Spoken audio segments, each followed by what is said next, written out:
Good evening. Thank you all for coming. I'm going to call to order this meeting of the Kingston School Committee with roll call vote. Michael Sheehan. Here. Trisha Arietta. Here. I am. This meeting is being recorded by Local Scene. Anyone intending to make an audio or video recording of this meeting should notify the chair at this time. Okay, seeing as none, first on our list, we have to hear any visitors. Do we have anyone that would like to speak this evening?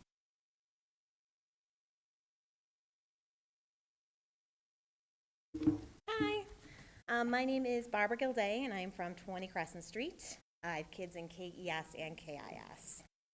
So I wanted to get up and speak today primarily to thank the school board for continuing to support our schools and for passing budgets that advocate for level funding. I spoke at the last committee meeting asking that the school board pass that level funded budget, and when it passed, I definitely congratulated myself on a job well done and looked forward to voting for it at the town meeting. So it turns out I have a lot to learn about town politics. I had no idea that it would be necessary to, that there would be extra steps necessary to get a budget on the town warrant. I didn't realize that budgets could be sent back. So all of that was new to me. Today I understand that we may learn about additional resources to apply to the school budget. So I'm hopeful that the level funded budget will require less than originally anticipated from the town. I've also seen committee members suggest that the timeline for making budget decisions needs to change so that we have all that revenue information available so that we're not constantly playing fire drill. So I would definitely support changing that. So regardless, I'm here again to pledge what I pledged at the last meeting, which is that the community is rallying in support of the school budget and that we will continue to do so. I, along with some other rockstar moms from the community, launched a Facebook group for parents who wish to learn how to advocate for the school budget, and as over 300 individuals joined that. This school board understands the importance of investing in our schools. This school board understands that it's short-sighted to underfund education. This school board understands that not providing the appropriate support for our students just leads to additional economic consequences for the town.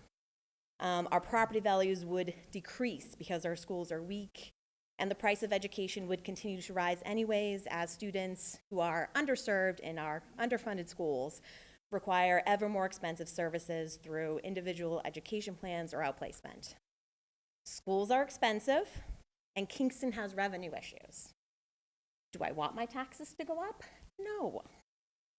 However, the answer to the lack of revenue in this town is not to underfund education. Our kids should not pay this price. Their futures should not be the cost of a smaller town budget. And I will be saying the same thing at the selectmen meeting later this week, and I will continue to advocate for a level funded school budget, and I'm not going to be alone at that meeting either. So you guys do your jobs, and we will do our jobs. Thank you. Thank you. Is there anybody else that would like to speak?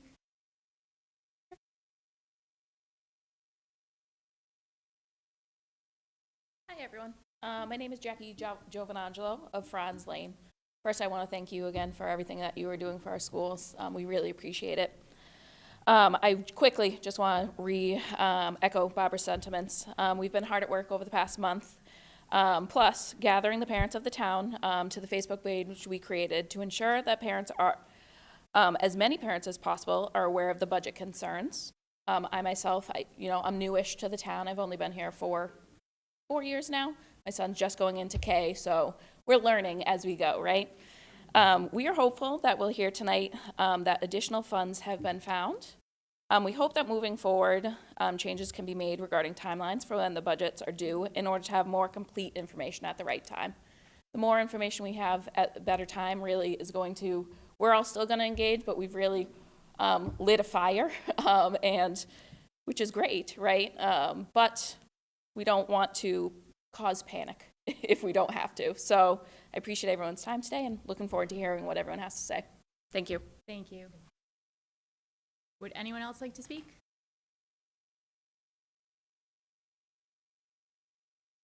What? Online? Yes. Thank you. Kim, go ahead.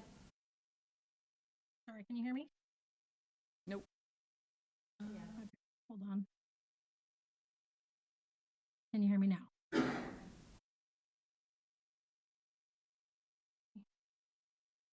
Can you hear me now? Oh, I have no audio. Can you hear me now? oh, yes, You can. Okay, great. now we can, okay. Sorry about that. All right. Well, just let me know if I drop off. My apologies. I can't turn my camera on. I think that's probably a webinar thing. This is Kim Emberg, 214 Indian Pond Road. I'm a member of the Board of Selectmen, and I just had a couple of questions. I know you guys can't respond in this moment, but hopefully when you talk about the budget, maybe you can address some of these questions. One of them is when I look at, and I know you have new numbers in front of you tonight, so maybe some of this is irrelevant at this point, but when you look at fiscal year 25's budget and compare it to the fiscal year 26 budget for local schools, it appears that there is a significant increase in professional development lines at both KES and KIS. It looked like it was about $100,000 at each school of an increase. So I was just curious if you could speak to that, and it could be that maybe funds got recategorized into a different account, so it just doesn't look the same. But if you could speak to that when the time comes, that would be great. And then the second question I had was related to, it looked like a speech therapist, potentially 2 full-time positions were added to the fiscal year 26 budget. And I don't know if that's correct or if that's just, again, a different categorization, but it appears that there's an increase of nearly $300,000 for 2 speech therapists. So if you could speak to that as well, that would be really helpful. And lastly, I just would say, I know we received some additional funding from the state regarding some of our folks that are staying at the Baymont, and I would just caution against using that funding for an ongoing revenue item. So in other words, we're only going to get that revenue probably once, assuming that what I'm hearing from the state is accurate, and that hotel will no longer be used for temporary housing come the end of this year. So I just want to be careful that we don't use a one-time revenue source for our ongoing budget year to year. So those were the only things I wanted to mention and ask. And I thank you very much for your time and for everyone's dedication. Thank you. Okay. Is there anyone else? Anyone else online? Okay. Oh, one more. Okay. Amanda. Hi there. Can you hear me? Yes. Good evening. Amanda Robbins, 24 Pine Brook Drive. Sorry I couldn't be there in person, but I just wanted to sort of reiterate things that Barbara and Jackie said, and thank you for your support and all that you've been doing to move this budget forward and get us the things that we need for our kids to have the most effective education. So I just wanted to add that, we are really proud of the work that we've done for, getting the parents to come to the table with the Facebook page and keeping folks informed. And we hope to see some additional folks at the Selectmen's meeting on Thursday. But overall, again, just want to put out our support for, honestly, anything Dr. Whipple requests. We know that she works really hard to make sure that the school runs at its optimal level, and we just want to show our support for her and for all of you moving forward. So thank you. Thank you. Okay. Is there anyone else online? Okay. Okay, I think we're okay. Okay, next up, we have the approval of our regular minutes from February 3rd, 2025. Recording secretary is not here tonight, and I know there were a couple of just small changes. Do we want to hang on to those till next month, just so we can clarify that with her? Sounds good. I'll make a motion that we table the February 3rd minutes until next month, due to the recording secretary's absence. Second that. All in favor? Aye. Okay. I would actually like to make a motion that we take something out of order and that we jump to the budget presentation, since that is what everybody is here for tonight, and we do have good news to report, which is very exciting. So I will make a motion that we move the budget presentation of the superintendent's report out of order. All in favor? Aye. Excellent. Okay, tonight in your packet, you will see a presentation which highlights some updates. I would note that what we have presented is a level services budget, not a level funded budget. A level funded budget, if you were to advocate for that, would actually result in reductions in force. Just to be careful of that, I just wanted to note that this was a level services budget. Secondly, we did have some notification about the emergency shelter funds, which will be discussed tonight as to what that may or may not mean. And in terms of timeline, there are some things that we have no control over. So whether or not we are eligible for certain funding sources, sometimes we don't find out until very late in the budget process, even by our own standards. So we begin presenting a preliminary budget in January and into February. And also, the total cost of education is also influenced by decisions made at Silver Lake, which also are reliant from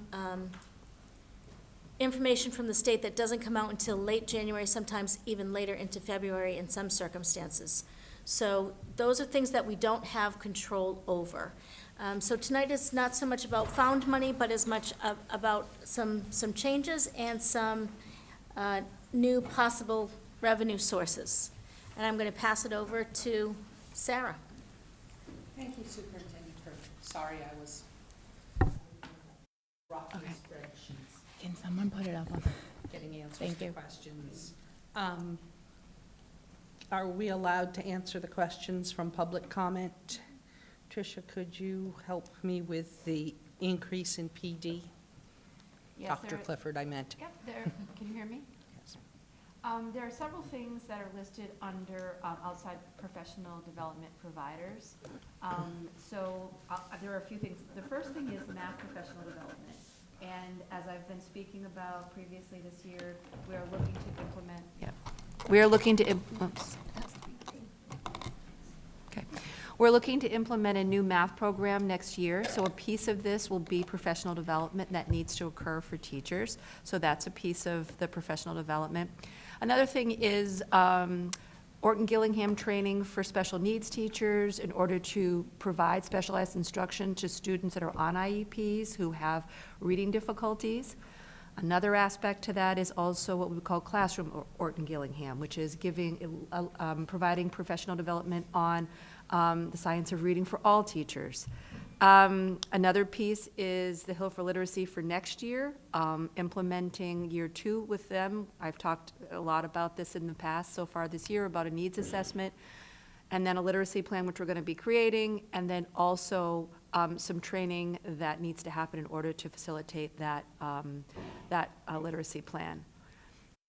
There's another course called RBT, High Expertise Teaching, which is another sort of addition to studying skillful teacher, and then some summer work that I wanted to be able to provide to teachers to help with several of the strategy for district improvement action steps that we're trying to implement. So it's professional development.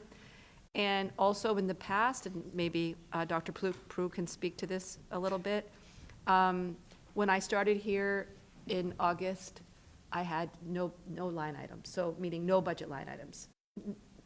Usually in a district, an assistant superintendent will have 4 or 5 line items. Professional development will be one of them. Assessment, textbooks, things like that, summer work, these kinds of things. Thank you. Yes, I could add that for a number of years, we've spoken with school committees about the danger of only funding your professional development through the Title IIA lines in particular, and the needs, based upon the literacy needs and the math needs, are at a point where Kingston has to consider its own professional development needs. In addition, prior to the restructuring, we were treating all of the grant money as if we were fully regionalized, and we can't do that. So part of the restructuring is that we can no longer treat that grant money like we're fully regionalized.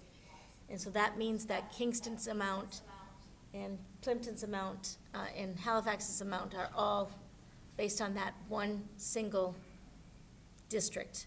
It can't all be lumped together as Silver Lake and floated to the schools as needed. I'm gonna go to the tech help. Yes, thank you so much. Trying to share it for mine, that's why I just tried to join. I apologize, we're having technical difficulties.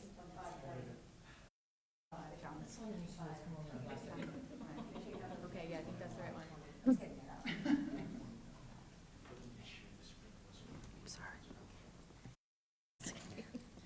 That's what I was about to do. They figured it out.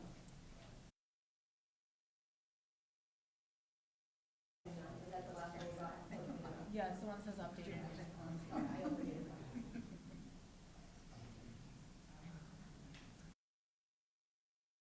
Updated, revised. I just have a couple of questions. To that.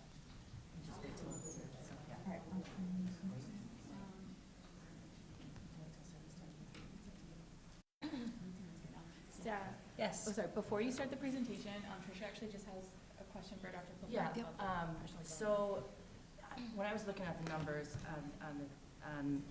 between the FY '26 and '25, Dr. Prue started out saying this is a level service budget. So those items were new by items, so that's not technically level service. So I don't know if there's a number that's rolls up to, this is how much PD we have this year versus like last year. And then second to that is, go ahead. So it is level service in the sense that Kingston has enjoyed professional development paid for by grants that were incorrectly structured at the state and at the district level. Okay. So to eliminate that would mean that your schools would have no professional development, or little to none. Right, no, it's just, that's a great Yeah. explanation. It's just hard to understand that in the context of like what And we're doing. I think also what occurred previous to this August was that there was one title grant written for, Title 1, 2, and 3, one grant. In August, I wrote 4, one for each individual town. And each individual town had to have one written for Title 1, 2, 3, and 4. So the title money that Kingston would receive is based only on that one district. So Title II money is generally spent to help pay for the induction program, the mentors that mentor new teachers, and the induction program that happens for new teachers in August. So that's now a fairly smaller sum of money individually for each district. So would you say in the past it was like 4 times that for the Kingston district, or have we like been getting the same? I'm just looking for that. I mean, there was about $40,000 in Kingston for PD, it looked like. So money for the grants was allocated. Okay. And I would say that we benefited by pretending to be fully regionalized. I can't give you an exact number without doing a complete analysis, and that Okay. would be extremely time-consuming to go back. And some of them, quite frankly, because of the special education funding and revolving accounts, would be next to impossible to recreate. But this year, we're looking at like $40,000. Okay. Yes. Dr. Pruitt, Megan, does that have anything to do with us moving the curriculum coordinator from the shared cost budget to the Kingston budget a couple of years ago also? Does that have anything to do with the professional development surrounding the new programs? Okay. Are we ready for the slideshow?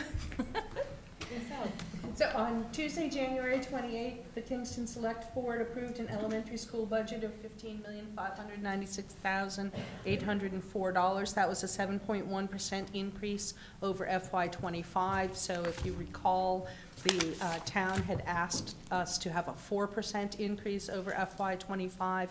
And then when the governor's budget came out in January, there was additional money for Kingston in the Chapter 70 funds, and that money the town allocated to the elementary schools. So that's why the select board voted the 7.1% increase. The Kingston Elementary current budget for FY '26 is $17,056,596, which is a difference of $1,459,792. Could we look at the next slide, please? So the current budget is a decrease from the budget that was presented back in February. It is a decrease for several reasons. There was a special education program that was an ad that was put into the budget. That has been taken out. Thank you. And there was the adjustment to the shared cost budget that was voted last week. Also, in the budget document, there was anticipated revenue for the rental of the integrated preschool. I removed that. That was actually in the budget as a negative expenditure. I've moved that out of the budget and put it into revenue, which is why it shows up on this slide here. So that $64,571 will be paid to Kingston from Silver Lake for the rental of the integrated preschool. There is $553,983 for anticipated circuit breaker and the 240 grant. And then last month, we talked about the $180,000 in the emergency shelter grant, which we received in January. After those offsets, the Kingston Elementary budget is $661,238 over the amount approved by the Select Board. Next slide, please. So on this next slide is a breakdown of the Emergency Assistance Shelter Fund, a summary of the amounts that were received. So in January and May last year, Kingston received a payment of $101,848 and a payment of $248,170. That funding was used to offset the FY24 budget deficit. I don't know if you recall, at the end of June, well, in June last year, we had a budget freeze because of an issue, and that money went to take care of that issue. In August, there was a payment received of $251,840.49. $155,000 of that is being used for salaries in the FY25 budget, leaving $96,840.49 of that payment. In January of 2025, we received a payment of $338,270.25, of which we talked about allocating $180,000 of that towards salaries in the FY26 budget, leaving $158,270.25 available from that payment. And we have been told by the state that we are going to potentially receive an additional $555,464 in those emergency shelter funds. So I would recommend at this time using $255,110.74 of the existing fund that is actually on deposit with the town of Kingston, and $406,127.26 of the anticipated estimated potential payments. Can you read those numbers again? Yes. If you look at the screen, the payments that we've received already, the $96,840 and the $158,270 that are remaining from those two payments, yep. That's $255,110.74. She's fine, she's reading. Amanda, you got it.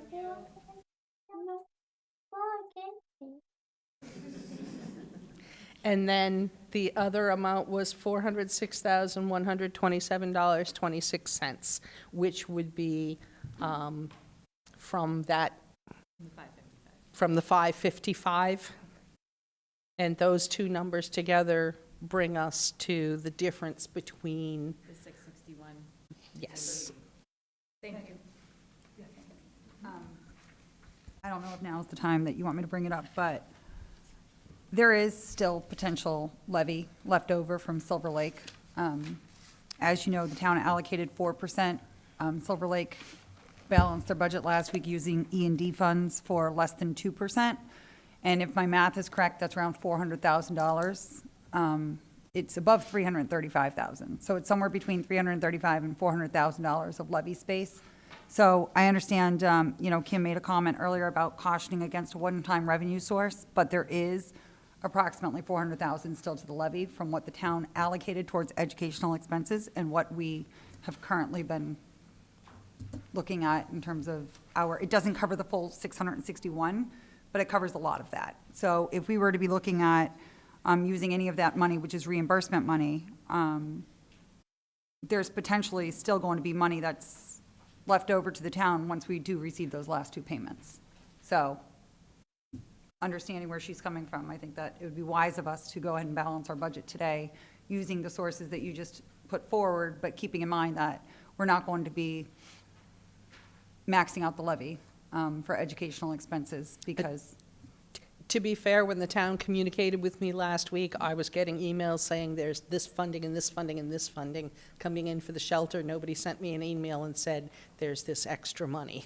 Right, well, In the because that wouldn't have, been cycling through that, but that's just the way that the town had allocated it. And we had spoken about it last month when we talked about how the total cost of education does include obviously what Silver Lake determines in their meeting and then what we determine in ours. And thankfully, Silver Lake came in under what was allocated. So there is still that money that's going to be left over to the levy. So one of the things that we were cautioned against last year was settling that budget with the understanding that we would be pushing the levy again this year. And I just want to make it clear that we're not at that point. I believe after today's meeting, we will not be asking the town for an override. So to go ahead and capitalize on what Megan was getting to, that is the good news. We're not going to need an override to settle our budget tonight. So. I just want to respond to Jeannie's comments about the money left over from Silver Lake, versus using the shelter funds. Personally, I would be more inclined to want to use the shelter funds of course. and not ask the town. My reasoning for that is, in theory, that leftover money would go to police, who are also in a situation of potentially needing an override, and maybe everybody can get what they need without any override being asked of from the townspeople. And I mean, yes, we will still have financial difficulties in a year. We know that. We have a year to hopefully try to address that, but, I wouldn't want to ask for it. I just want to clarify that tonight, we should definitely go with obviously Sarah's plan, but Okay. an answer to the town is that we are not using just a one-time revenue source, that we do have potential levy space available from Silver Lake. So it's not as though we're trying to use all of this money from the state without keeping in mind that there is still money in the levy. But I think Mr. Pike has a question about that, or maybe a comment. Would you like to come to the podium? Thank you.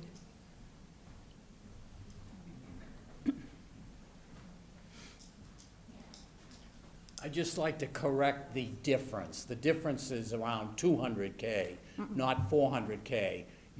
The budget from last year's assessment was 16 million plus.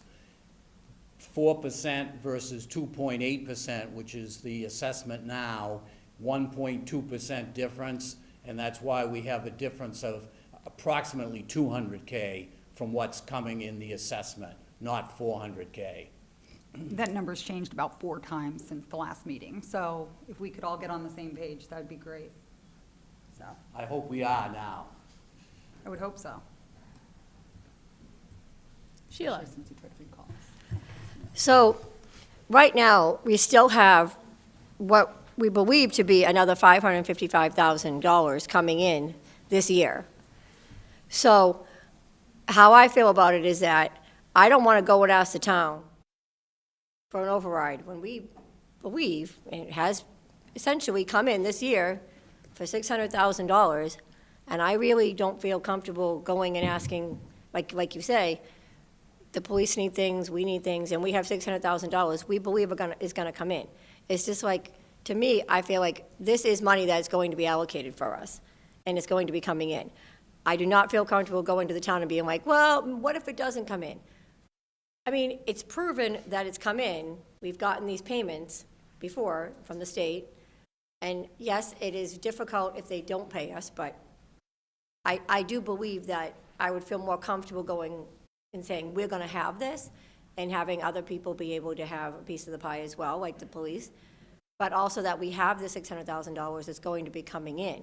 So I don't want to go and ask for any type of override if we believe that we're going to be able to cover our own costs. Because it's just getting out of control in the town and the way that people are talking, and it's like, it's not the fact, as we've said, I thought 150 times, that is a walking document, is the Kingston budget is pretty much, difficult to assess as we go forward because there's money coming here and there and everywhere. And so when you have to lock down what the first budget is, it's consistently changing until pretty much we get on the floor. So I just don't feel comfortable. I feel more comfortable using this money. And there, like Kim said, it's not for the overall operating budget. It can be used for what it's supposed to be used for. We're not going to be using it for other things. It's really for what is costing us the most amount of money, which is these students. So. Mike? I agree that we should use the funds because we have it, but I think we need to be cautious that, like Kim said before, we're not going to have this money next year. So we're going to have $800,000 that we need to come up with for next year's budget. So I think that, the idea, I think last time you mentioned having a working group of folks on the board to look at the budgets. We need that ASAP because we already know what we're starting with next year for the next budget. So although I do agree, we know what we have now, let's use it.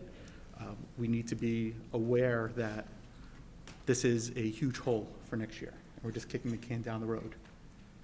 So hopefully things could change over the next year. We could get growth in town and hopefully get, make a little dent in this, but it is a large number that we need to resolve essentially. Jeannie?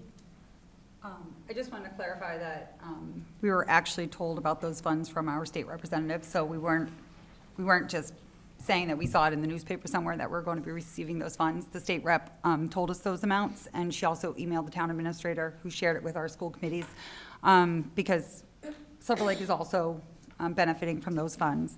But I agree, Mike, that we understand that, once again, we're in a precarious situation of Band-Aiding our budget again this year. And we're not alone in that. We're definitely not a unique district.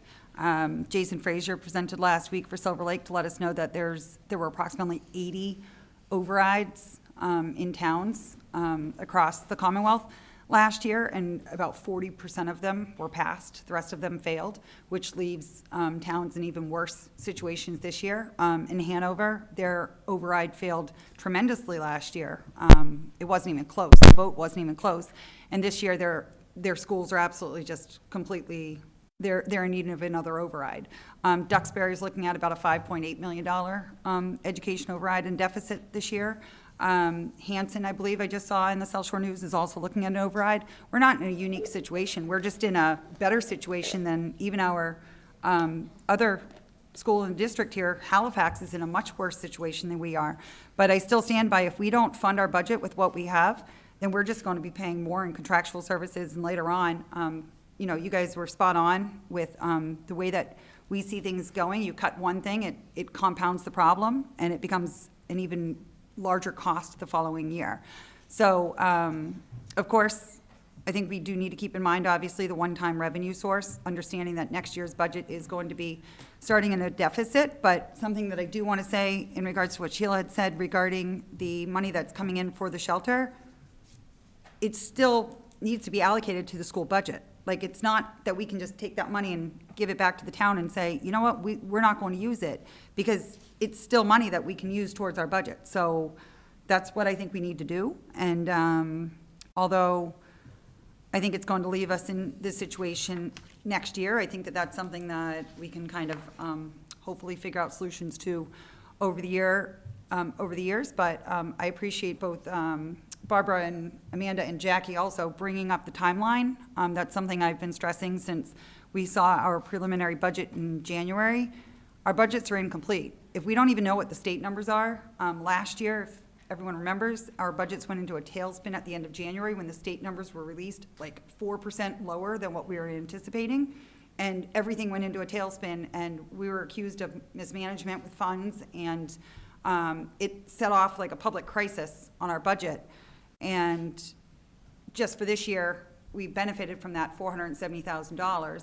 And then also just the firestorm that, you know, thank goodness there's people in town here that created the Facebook page and got everyone actively involved, because that's the only way that we're going to be able to do this if we were to need an override. But it's unnecessary division and stress that's been caused because of a timeline that does not work with the school's budget.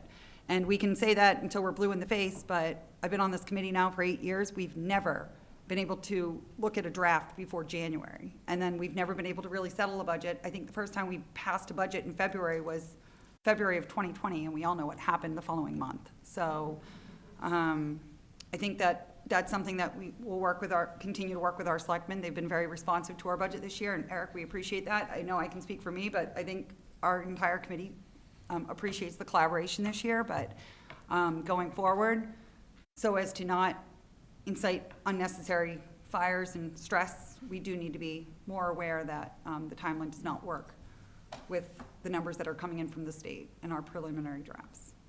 So, sorry that was long-winded. No, I agree with you. I mean, in the end, a lot of people were very upset at the thought of a $967,000 override, as they should be. That is a lot of money, and here we are a month later, able to have firmer, more numbers, you know, and say, oh, we do not need that. And it stinks that people were really upset about it for the last month, when it was unnecessary. So hopefully that's something maybe we can try to work towards next year and not ending up in that situation. I know you have a couple more slides. Do you want to? I do. So the next slide asks if you have any questions, and then the slide after that is a potential motion. One thing I just want to bring up, in our previous meeting, we had voted to add in a third EL teacher. Since then, we have received notification that the shelter students should be relocated by August.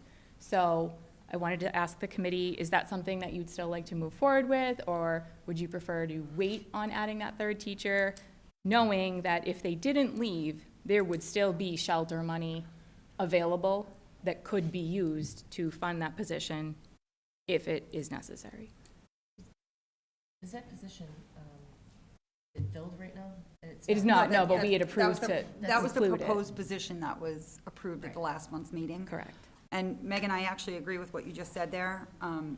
There would still be money left over if we needed to fund the position, but I think in good faith to the town, we should not allocate a new position that we may not necessarily need for $65,000, and that will decrease our budget by that much more and allow us to move into the next year with potential, I don't want to say money left over, but shelter funds available should anything arise between now and the start of the school year.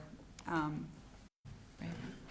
I mean, without including that, there should be about $150,000 left if we were to use, you know, all the available money that we're looking at. So, I have a question. If we don't use all the funds and we're not having any of the students still in the school, are we able to still use whatever's left over? It's for next- reimbursement. Okay. Just wanted to make sure it wasn't earmarked for certain programs or not. So in the letter that comes to us from the state, it says that the funds are allowed to be carried over. Okay. So All if right. you were to say $65,000 for this teacher and then not use the $65,000, it would still be there and would Okay. carry over until it was spent. All right, thank you. is anyone interested in making a motion to not add a new EL position for FY '26? I will make a motion that we remove the added EL teacher for the FY26 budget, keeping in mind that we can still add it if necessary at later time. A second that? Okay, roll call vote. Sheila Vaughn? Yes. Michael Chicane? Yes. Jeannie Coleman? Yes. Tricia Arietta? Yes. And I'm a yes. Okay, so that is another 65 back in. Yes. Megan, may I mention one other thing, and I'm sorry, it might be in another portion of the meeting, so I apologize if I'm jumping the gun on this. Sarah, are you mentioning year 6 of the bus contract? Is that something that we're talking about tonight? No, In our meeting? That only needed to be Shared. voted by Silver Lake and by the joint committee. Okay, the reason I brought it up is because there's been a lot of talk over the last month that this committee did not consider the potential revenue from busing students. And I just wanted to mention that one of the things that we did vote the other day in the shared cost budget was exercising year 6 of the first student bus contract, which is actually a very good deal for us and going to save us a lot of money from having to go out to bid and starting a new contract.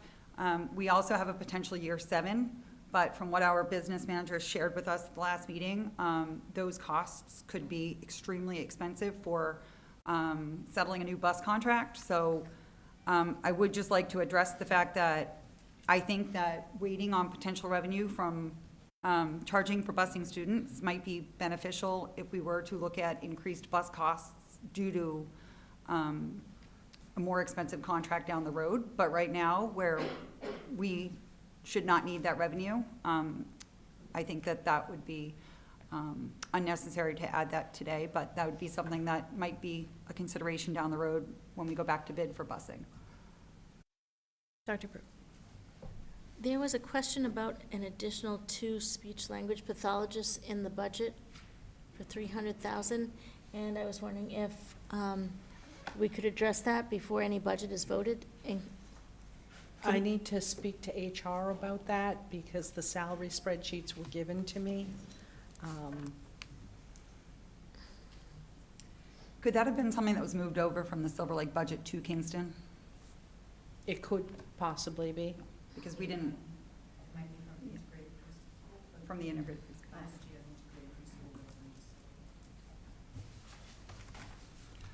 Oh, do you mean service to student at the integrated preschool that perhaps moved into KES?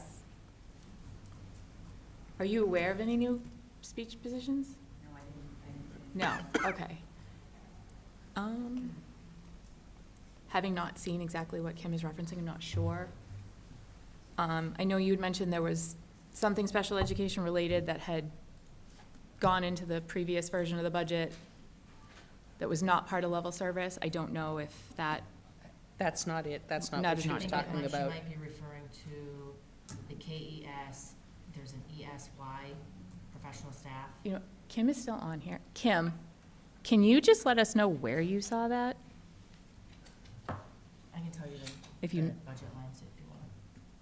just to make it easier if she's. Sorry, I've been having trouble with my computer. Can you hear me? Yes. So I pulled the whole PDF spreadsheet and put it in an Excel doc, like an Excel sheet, and then compared it with information that you guys have been publishing. So I don't know exactly how to point you to it. Okay.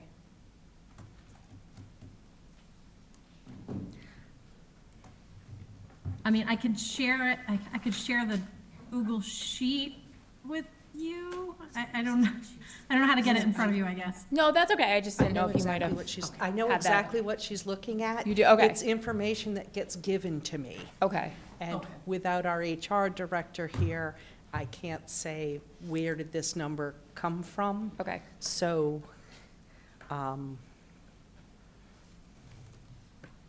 We'll have to circle back to that. She's not here, so, okay, thank you. thank you. All right. Keeping that in mind, is there a motion to vote a new budget? Do we need to vote to use the shelter funds Yes. primarily? All right. Do we have a motion to allocate the shelter funds towards the FY26 budget? Do we have to anticipate the $555,000 reimbursement first? So I keep using the phrase estimated potential because that's what was in the email from Representative Lenatra. What I will say about that estimated potential is that is the $104 a day per student, and that is days of membership. So if you take into consideration that the last payment we received was from August to December, those students have actually been in membership for the entire month of January and February, and I estimated out using the number of kids and the $104 a day, that's an additional $180,000. So I know that I said in the presentation that it was $555,000 anticipated, projected, estimated, potential, whichever words you would like to use. But out of that 555, we're certain of 180. Okay.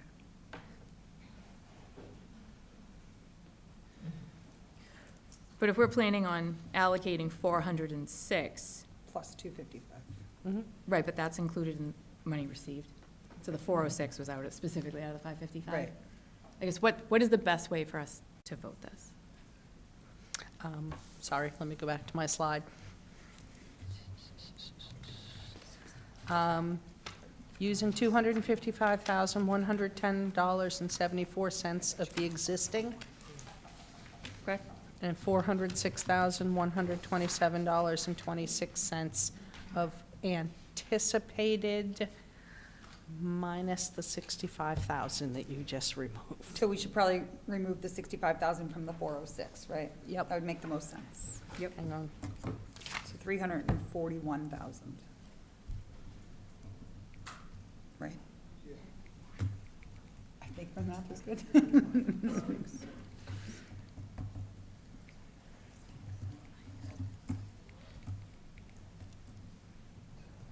Okay. I agree with your math. My spreadsheet agrees with your math. That's good, because I think that was first grade math. Sorry. All right.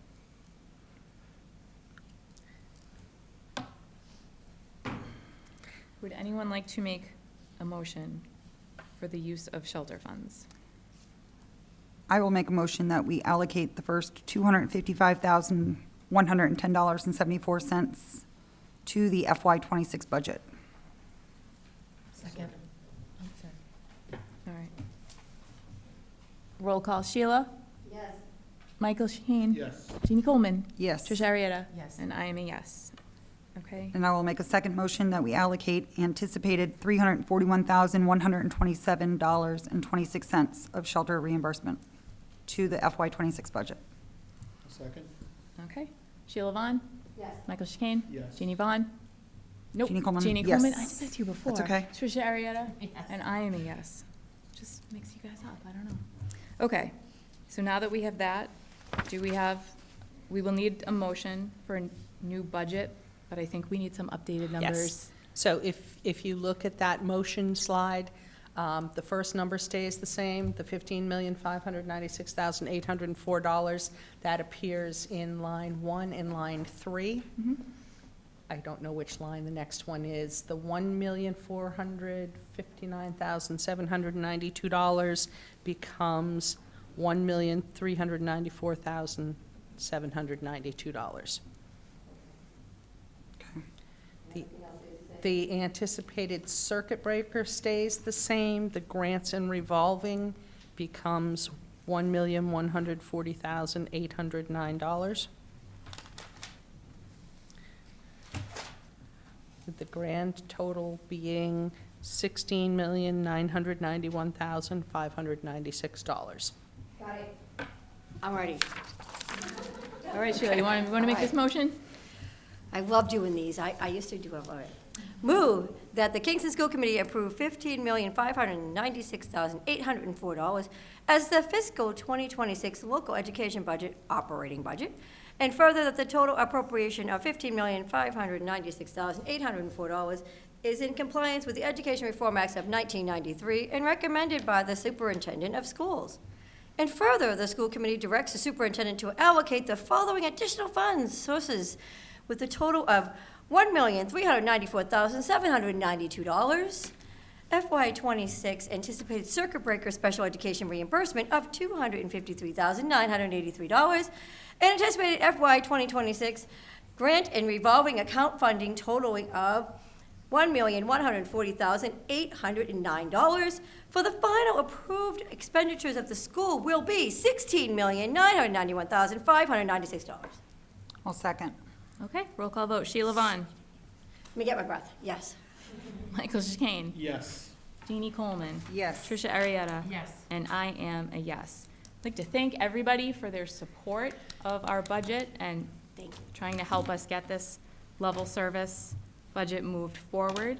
We are very happy to say that we no longer need to ask the town for an override. So, So now everybody be thinking for next year. the next 3 slides are about the assessment. So the Kingston assessment for the Silver Lake assessment, this is the operating assessment plus the exempt capital for FY26 is $17,173,786.36. That is a 2.8% increase over FY26, I'm sorry, FY25. 2.6. I'm sorry, did I say? I need reader glasses. The next slide, please.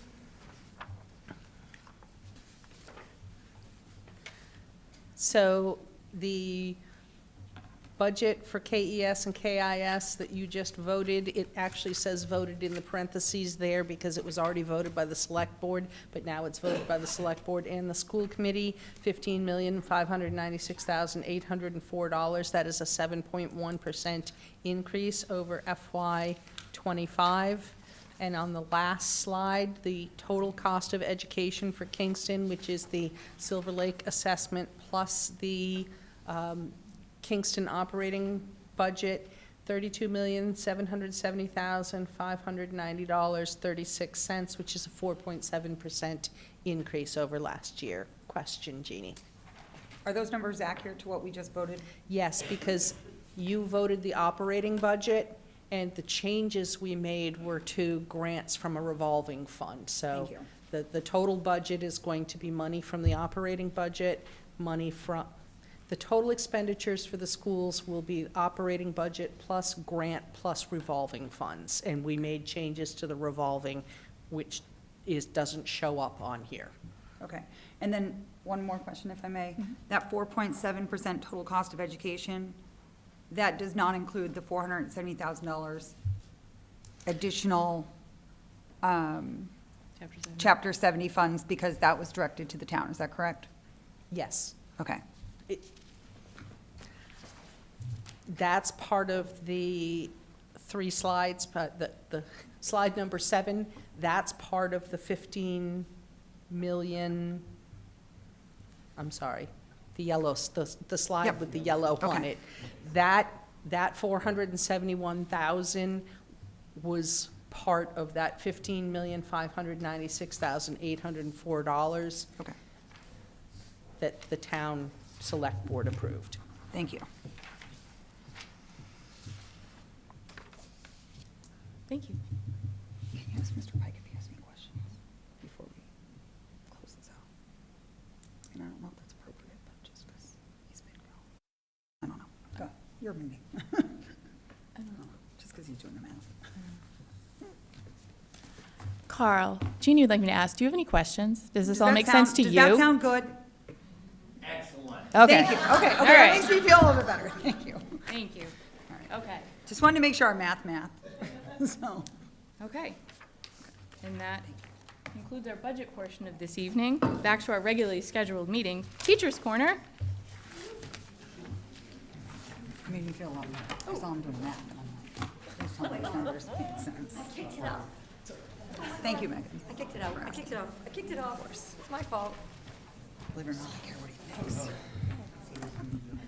Oh, God, let me get out of here. You do. I know, don't put me in stuff. Why am I over here? So bad. Let me turn this off.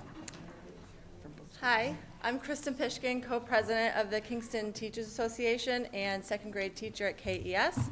Today, the students of KES were treated to an enrichment program today, Ned's Mindset, I think I remember correctly, and they really enjoyed it. It was a very engaging program.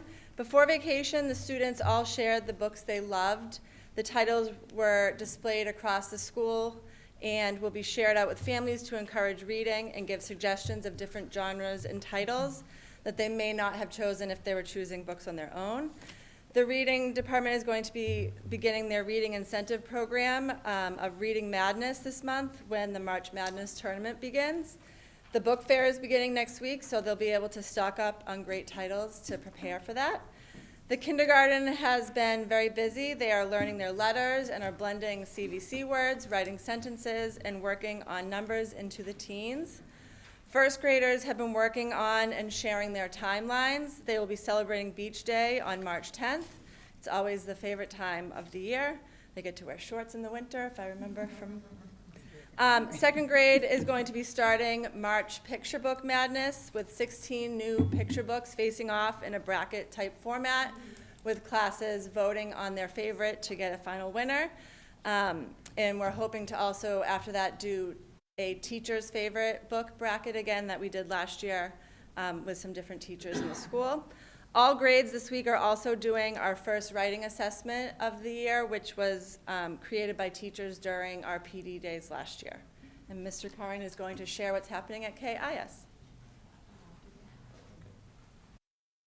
I'm Joseph Curran, grade 6 teacher at Kingston Intermediate School. So for the 5th grade, they have welcomed back the North-South River Watershed Association to help with field lessons and in-class lessons on herring. And they will be having their field trip to the New Bedford Whaling Museum. And they also hosted Representative Kathy Lenatra to help them learn about state government. In 3rd grade, they are working on getting a better understanding of fractions, and they're using artwork to help them with that, as well as traditional methods.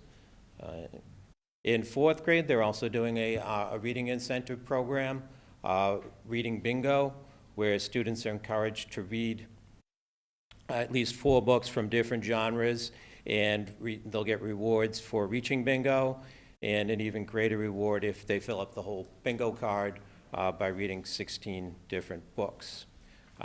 The Student Council, the 5th and 6th grade Student Council, is excited to host their 5th and 6th grade Family Trivia Night. That's on March 13th for $2, and families may sign up for a whole team of 8 players or join another team. Bendeshi's Village is going to be working with them to provide concessions, so it's going to benefit them as well. And as a request, the 6th grade is seeking permission for an event at the Bridgewater State University Observatory. We've done this in the past. Some years we've run into challenges with COVID or scheduling with Bridgewater State University. But we would be able to schedule something for March of this year. Bridgewater would be able to give our families a chance to use their telescopes, and their professors and their students would be available to kind of help them find things in the night sky. And they also would do an activity with them. This one would be about using light and how it's used to find different objects in space, and it kind of fits nicely with our Open SciEd unit on connections to the sky. The flyer that we're hoping to get approval to distribute, it makes clear that it's run by Bridgewater State University and that families are responsible for supervising their students. Parents in the past have carpooled to the event to make it accessible.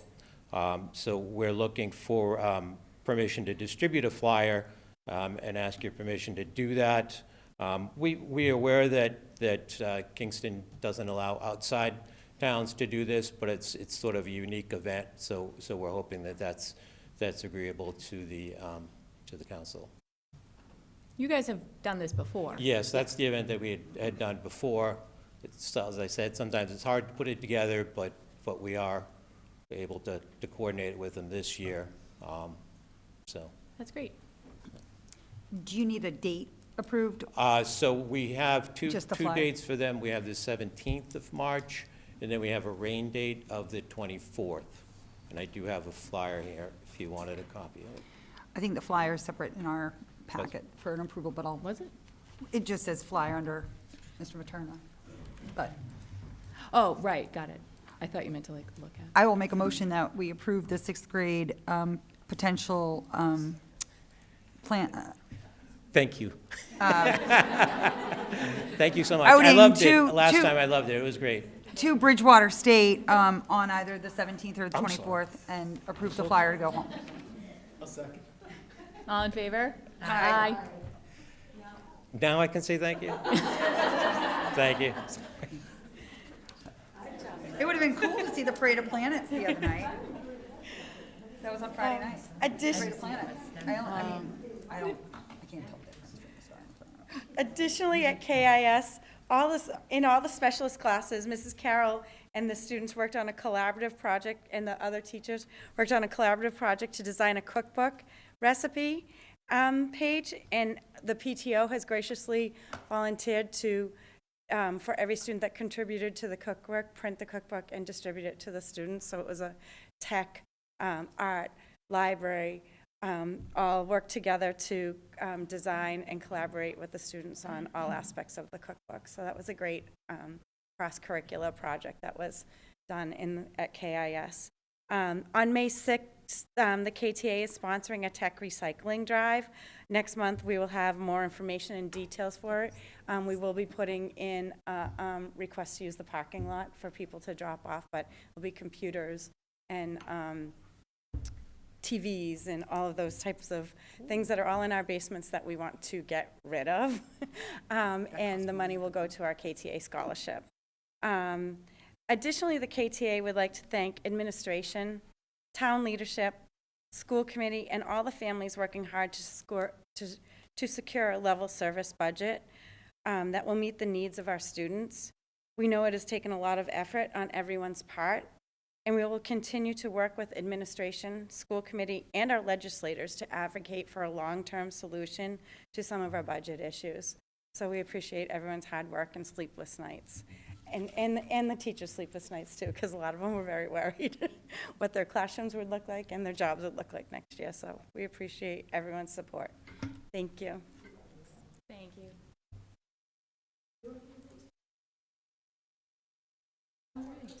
Mrs. Carroll, she wants a cookbook. Miss Carroll. You're not Mrs. Jett. Okay, principal reports, Dr. Whipple. Oh, did I skip by PTO? Quickly, PTO has been feverishly working to raise funds for the students for all of their enrichment programs, and we desperately appreciate that. Ongoing projects right now are the cupcakes. Guilty Bakery cupcakes, they're coming up. They're being delivered on March 19th and 20th. And then very exciting at the end of March is the Harlem Wizards event showcasing on the 31st. Those are always They were fun. sold out quickly, right?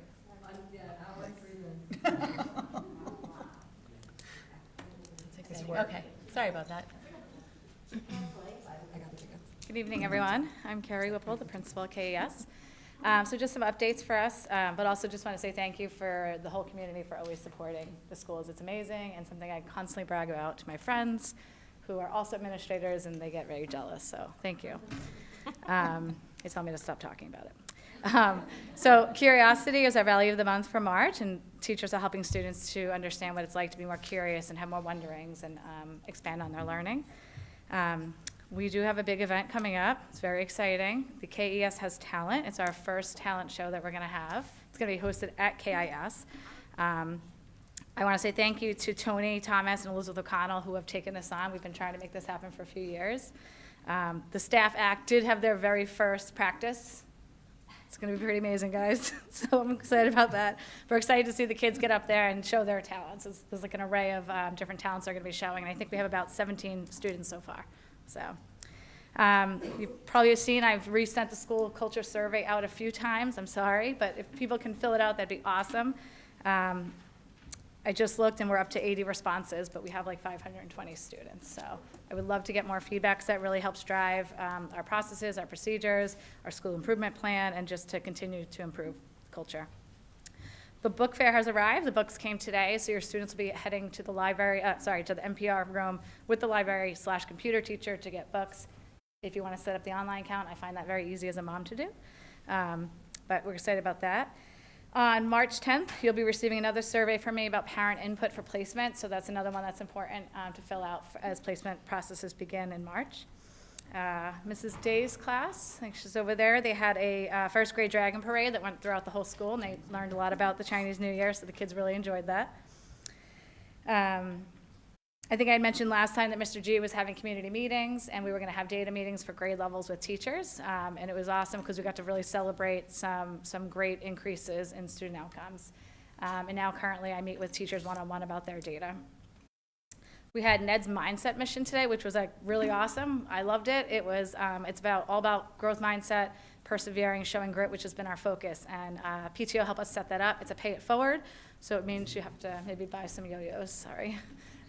But that pays for the next school. Even if we only sell 10 yo-yos, like that money goes to the next district to be able to bring in this awesome program. The kids were phenomenal. It was really engaging. Definitely something I would do again and again. And then our playground banner, so thanks to KFE and KPTO, the banner just went up to thank all of our sponsors. So that was incredible. Kids are still loving the playground.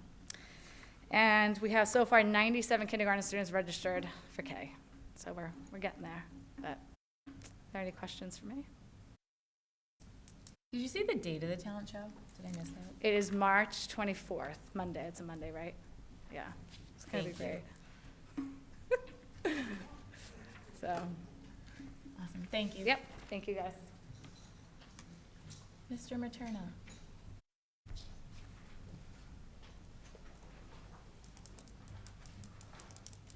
Good evening, Andy Materna, principal at KIS. Thanks for having me tonight. Some updates for KIS. March 4th, we will be able to appreciate the NED show for all of our grades in 2 different showings. We're looking forward to what the NED program has to offer after hearing all the good reviews from KES. Thanks again to the PTO for helping set this up. We have the PTO book fairs happening March 5th through the 14th at KES, and staff will have an opportunity to go look at the books and pull some books for their classroom libraries. So if anybody's interested in buying the staff some books, you can make sure to check out the book fair over at KES to support your classroom teachers. March 6th coming along. We have a half day at March 6th for some professional development. All of our staff members are going to be offered different opportunities of professional development on the 6th. March 14th is Pi Day, 3.14. Mark it in your calendars, please. For all you mathematicians, it's a very special day. I'm looking forward to it. I can't wait. March 20th is a half day for conferences. Put that in your calendar too, half day for conferences on the 20th. March 21st is our spring picture day at KIS. So get those haircuts done this month. Busy month, a lot of days in March, busy month. And then finally I have here on my agenda are the MCAS dates posted for April and May. Please emerge in the community, take a look at these dates. Make sure your kids are in school for these days. They're split apart for 2 sessions for ELA, 2 sessions for math for each grade level. It's important we have our kids in school working on these assessments, so please take note of these dates moving forward for April and May. That's my update for KIS. Any questions? Any questions? All right. Thank you. Thank you. Thank you very much. Before we move on, because we have flyer update as part of our principals, I know that there's a one flyer in your folder for Girl Scouts. Girl Scouts. And then, did you receive anything from baseball by any chance? Somebody had emailed me about a flyer. The head of baseball. He emailed me about sending him a flyer, so I directed him. Yeah, and we were just sending home not parents swear. Right, but did he send you a flyer to present? It just closed the other day, though, so Oh, okay. it might have been too late between the meetings. Okay. But I Okay. want to say, because it's a Kingston sport, it only needs your approval. It wouldn't need ours anyway. Only PTO and KFE can send directly home. The way, We only send electronic of PTO and KFA. okay. Everything else can go home, I guess if we approve. Oh, sorry, I apologize.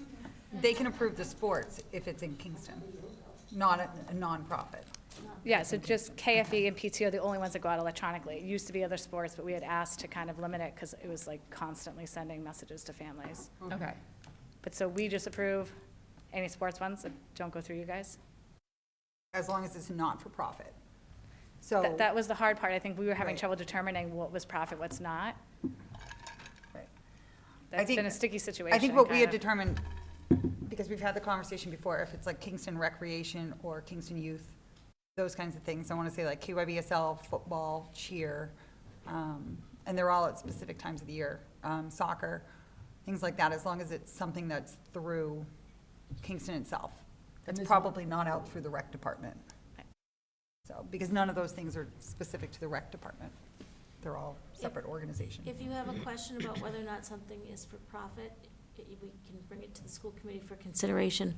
Many times, camps, for example, are for profit. Okay, thank you. So to circle back, your flyer that you have is for Girl Scouts, which is a not-for-profit, because I did check on that, as I knew that was an issue, which would, with an informational meeting that would be in Kingston, and this is open to pre-K to second grade for all 3 of the district towns. I'll make a motion that we approve the Girl Scout flyer. Second.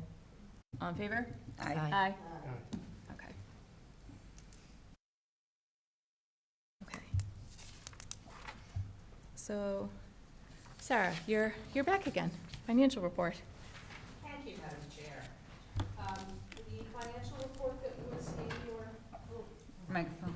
the financial report that was in your digital packet, on page 1, about 3/4 the way down the page, you can see that there's a special ed legal line. Previously, there was only a legal line for the district, and we're separating out the regular ed and special ed expenses so we can more accurately record special ed expenses. On page 2 at the top, both the Kingston Elementary and Kingston Intermediate long-term sublines are overspent, and there's now a deficit of about $30,000 in all substitute lines. I'll keep an eye on this and update you at the next meeting about where that is. I'm sorry, I forgot to say at the beginning, I have a long list of everything, but I'd like to only read to you what's new since we last met. On page 2, the Kingston Elementary School tuition reimbursement line is overspent, but that is absorbed within the category. On page 7, the special education expenses. So if you recall, the tuition, transportation, and contracted services line for special education, those are paid out of 3 funds, out of the operating budget, the 240 grant, and the circuit breaker revolving account. So the special ed bookkeeper updates me prior to every meeting, and so at this time, those expenditures coming from those funding sources, there's currently a surplus of approximately $222,000 in those accounts. Great. And that concludes the financial report, unless you have any questions. Any questions? No? Okay. The second item, grants, donations, and awards acceptance. I don't have anything new this month for you. The last thing I'm going to talk about is the adult meal price increase. This has absolutely nothing to do with any budgetary issues or non-issues. The Director of Food Services and I met with the Department of Education. They did an audit of the food service, and the adult meals, so what's being charged to teachers, does not follow the federal formula for adult meals. So in August of 2025, we must increase the price of an adult meal from currently, which is $3.74 or $4 with tax, up to $5.25, and with tax, that will be $5.62. Do we have to vote on that change? Or is that just? I don't think you need to vote on it. I mean, All right, thank you. All right, Dr. Clifford. Okay, I just have a few things tonight. The first one is, as part of our strategy for district improvement, our evaluation working group will be meeting tomorrow afternoon. This is a group that's met in the past to look at the educator evaluation system. Tomorrow will be our first meeting. We'll take a look at some of the changes that were put in place this year. Another piece is the district literacy plan update. On March 6th, we'll be meeting as a group to create the literacy plan. So a little bit more on March 6th. That group will be meeting and working with the Hill for Literacy to create the literacy plan. The K through 6 teachers will be working on EduClimber, an online session to review basic functions of that platform. Specialists will review grade level speaking and listening standards to implement these throughout their classes. Paraprofessionals will be taking part in the DESE online professional learning and modules specifically designed for paraprofessionals. And at the high school and middle school and departments, teachers will collaborate to refine and or develop common assessments, analyze student data, and make instructional adjustments.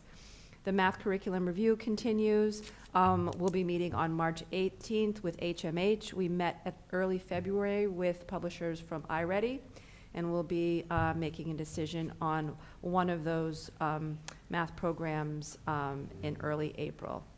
And also tiered focus monitoring survey to families, faculty, staff, and students only in grades 7 through 12. These surveys that are going out are part of our tiered focus monitoring. We need feedback from families, feedback from teachers, and then feedback only from students in grades 7 through 12.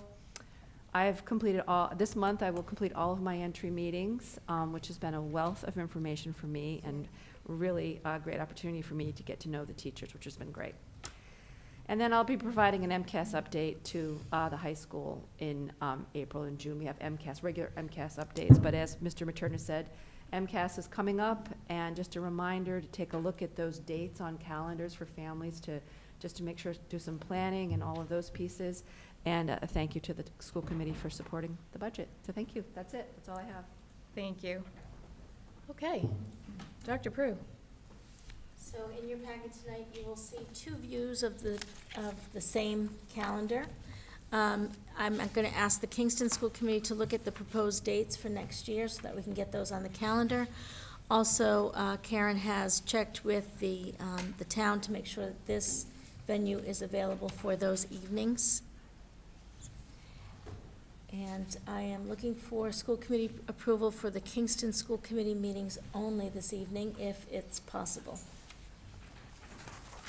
The second version shows you what that looks like. Kingston meetings are highlighted in green on the monthly calendars. Megan, can I just point out that, once again, our budget hearing will fall February 2nd.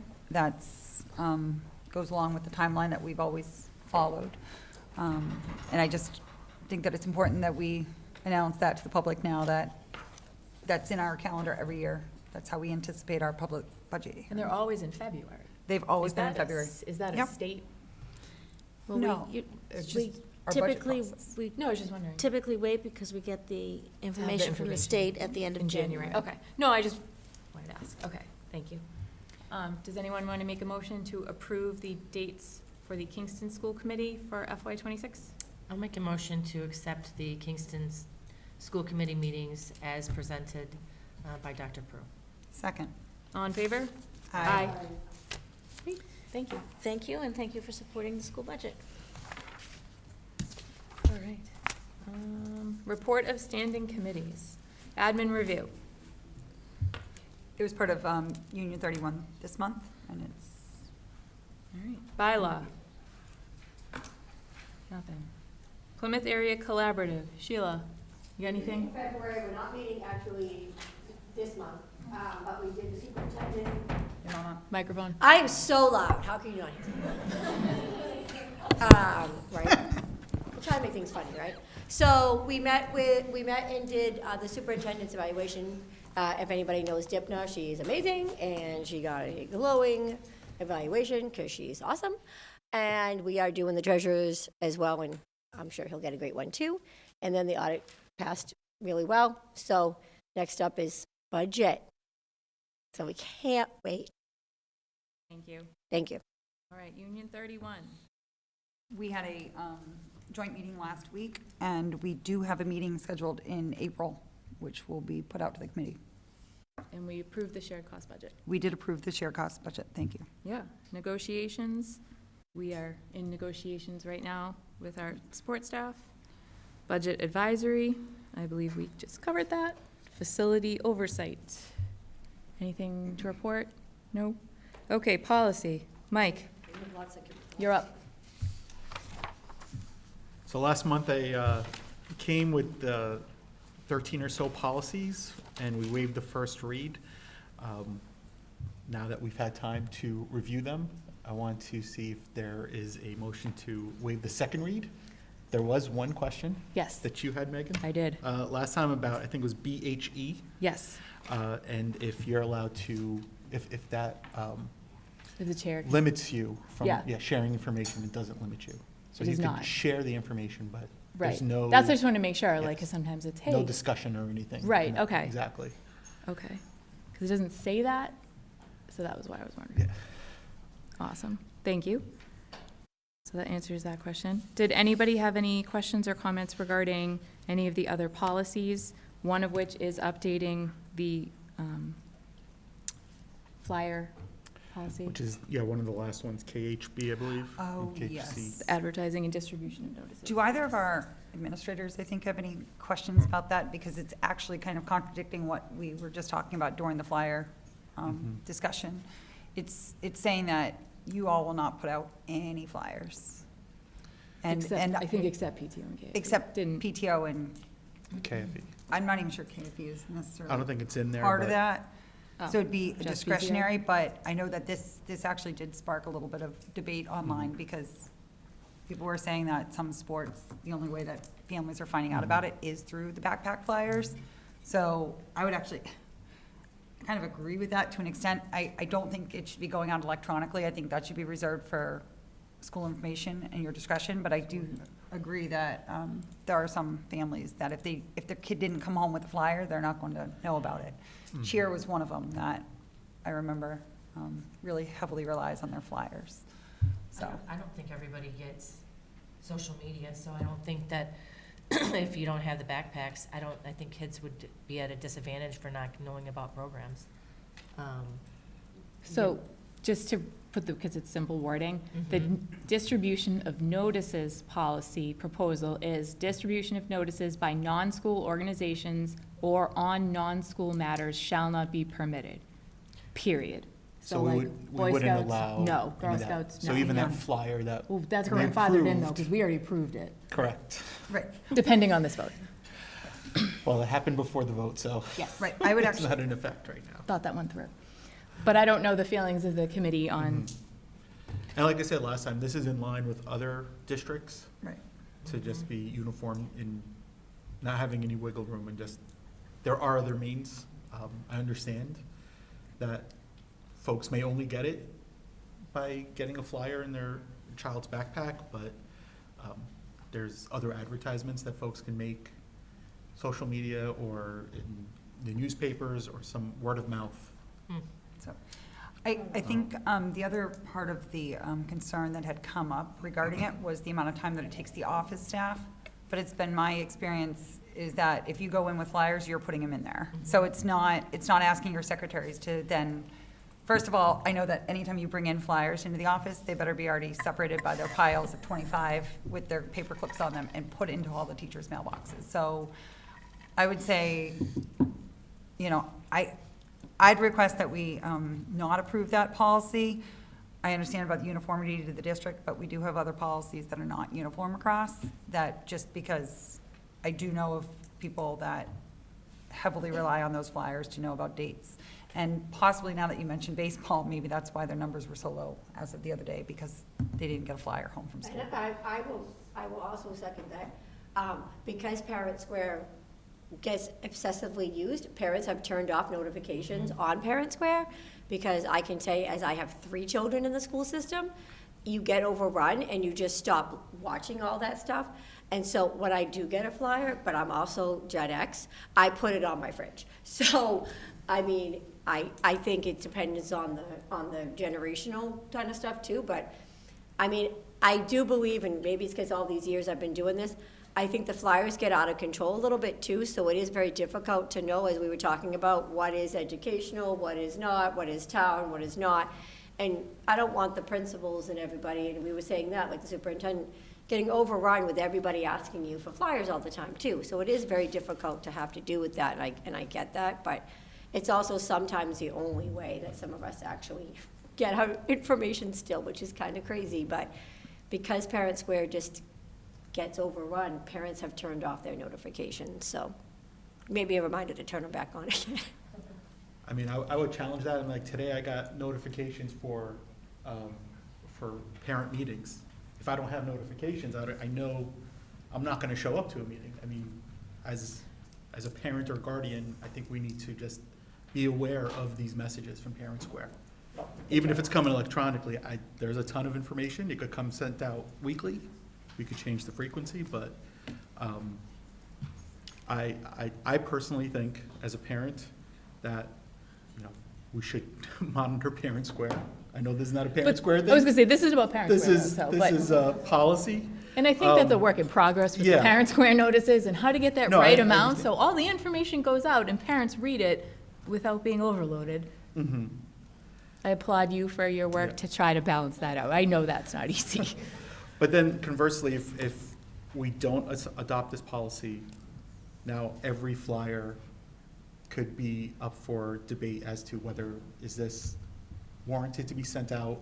Why is the school committee allowing this one but not this other one? Well, we have our existing policy, that just, we revert back to our existing, Yes. which I actually Yeah. want to say, I read the policy manual, so we're the only, out of the 4 districts for this purpose, we're the only one that says flyers other than the school, where they have to come before the school committee.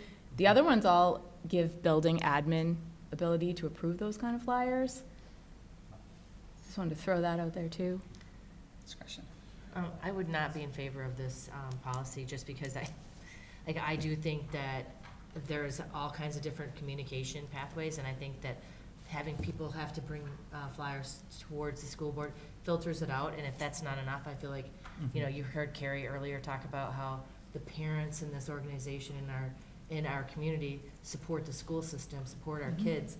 Anything that's coming through this board is subject to like us deciding whether that's in line with our values and It's an beliefs. extra filter. It's an extra filter, so I just think carte blanche saying, hey, it's our policy and we don't do that, I think is a disadvantage to people putting forth effort and trying to organize people and get things put out to the communities. I would actually go as far as saying, I think there could be a lot of wasted cost over the next several months until, like, if we were to adopt the policy, because the policy would be unknown for so long until they've already spent the money on advertisement that can't go into the backpacks. I want to say printing costs for like one notification is like over $200 for some things. So that could be a lot of upset people not aware that the policy was implemented. So Okay. I'd be against it for that reason. Are there any other policies that anyone has any discussion about or objections or? Do we want to vote these in a batch except for that one and then vote that I one could separate? eliminate page C from my motion. It's the last one, make that Of easy. course. All right. Sorry, Mike. It's the will of the committee, correct? Would you like to make a motion then? I'll make a motion. Let me just get my list up here. I was gonna say, start your alphabet. All right, so I make a motion to waive the second read of the following policies. ACAB, the handbook language, ACAB Title IX, BEDB, B, I'm sorry, these AC. please those are excuse me. older ones, right? Right, ACAB and ACAB Title IX both should have been removed from this agenda this Okay. evening. So I'm going to ask that you not include those two because we're reverting back to start the over. old 2020.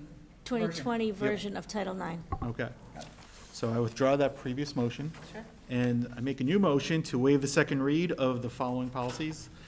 BEDB, BHE, EFC, EFD, EHAA, EHB, GBEE,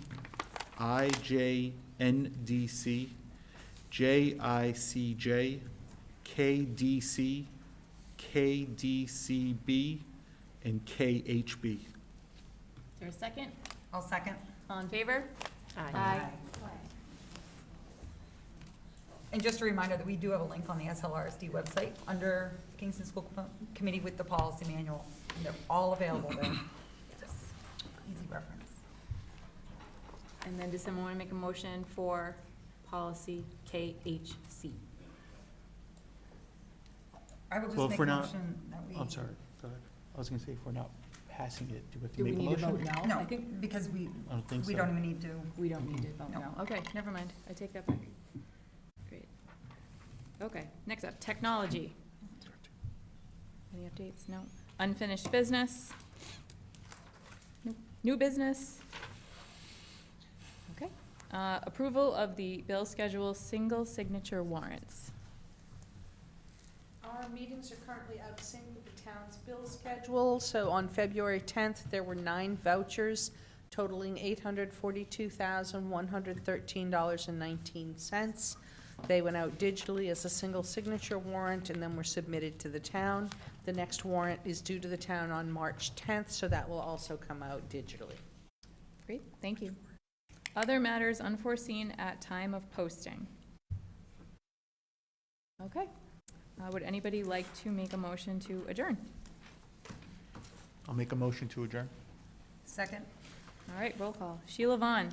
Yes. Michael Chicane. Yes. Jeannie Coleman. Yes. Tricia Arietta. Yes. And I am a yes. Thank you very much, everybody. Thank you.